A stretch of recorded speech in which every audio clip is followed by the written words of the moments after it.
It's February 22nd, and I have a special guest with me for our update and an extra special edition of the update.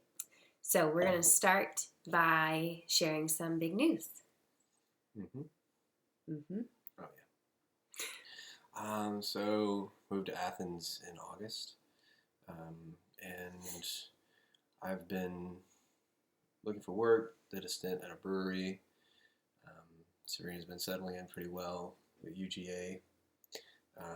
We are pretty close to the adoption thing or the respite care, being involved in foster care in some capacity.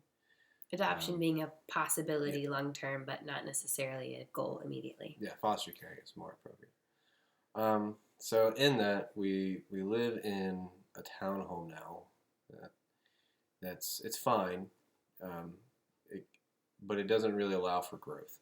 It doesn't allow for us to bring in kids or have kids and all the extra stuff that comes along with them. We're very full at capacity with very little kid stuff already. Yeah. Backyard, no backyard. You have to keep Charlie on a leash all the time. Just stuff, she didn't have that when we first got her. And it's been kind of like I don't know, I feel bad for her. But anyway, poking around on the Athens MLS, looking for just houses, seeing what's out there. We found a house. We really like it. It's like a ranch style type of deal, fenced in backyard, fireplace. So we put in an offer, it was accepted. So that's the signing date is April the 6th. April 6th. April 6th. So we're buying a house. And that's really exciting. In this specific house, Josh mentioned, we were just kind of looking around. We saw it and it wasn't listed, and we thought, man, that's so sad because this is our dream house. It has everything that we've ever wanted in a house, in one house. So it has 3 bedrooms and 2 bathrooms and a big fenced-in backyard and a deck and a sunroom and a driveway, a living room with a fireplace, a huge bathtub, a huge bathtub. 2 living areas, spaces, like living room. Big kitchen with lots of storage. New stuff. New appliances. A crawl space that's 6 feet tall in some spaces. It's kind of like having a basement, but not. Right. So you don't have to worry about leaks or anything like that. A roof that's only 10 years old, a new HVAC system, all updated plumbing, is built in 1990. So we found this house and we thought, okay, well, it's great to know this house exists, but it's not for sale. And then we came back and looked at it a few weeks later and it was for sale. So we called and got pre-approved for a loan and found a realtor and then visited it and put in an offer immediately. And we were the first of 3 offers that they were going to receive. So God's timing was really good. So we shared that with a couple of close friends and family, and the first question everybody has is, what does this mean for foster care? So last week we had our 3rd and final home visit, and it was pretty fast.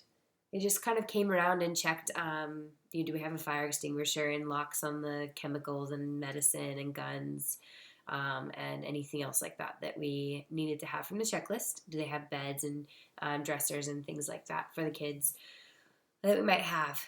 So we are now waiting for our agency, our home study agent, to write a report on our family. It's a narrative. It's usually 20 to 30 pages, and then submit that with all the paperwork that we've done to the state. And our agency told us that they plan to do that the first week of March, which is 2 weeks from now. Once we get approved, our plan is to begin as respite care providers. Can you explain respite care? Yeah, so that's kind of like a babysitter sort of a role, but you have specific training towards foster care. And you can keep kids overnight, which is the biggest difference. Yeah. So you just can't. I mean, in Georgia, there's specific rules. If you're, you can make an emergency care for 3 nights or something like that a year, or there's some places where you can help with foster care even if you aren't approved yet. But to do longer term care, you have to be respite approved. Yeah. So as far as the state's concerned, our home looks exactly like any other foster home, but within our agency, we'll just be providing as needed care.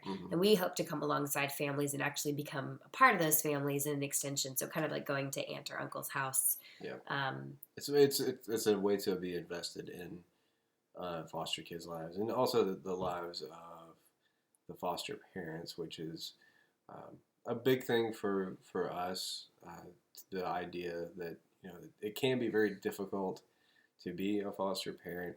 There can be a lot of roadblocks that seem really unnecessary, like a lonely. And it can be kind of lonely from what we understand. So that is part of remedying that, not remedying, but helping out. Right, helping with foster care retention is Yeah. a bit. So we don't know what will happen as far as if we'll ever take a permanent placement. We're just waiting on the Lord. We're kind of going to reassess, but we know that we're buying a house, and we know that it's going to be a crazy ride. So stay tuned as we share more about our house and this big change in our lives. And thanks for praying with us. Thank you.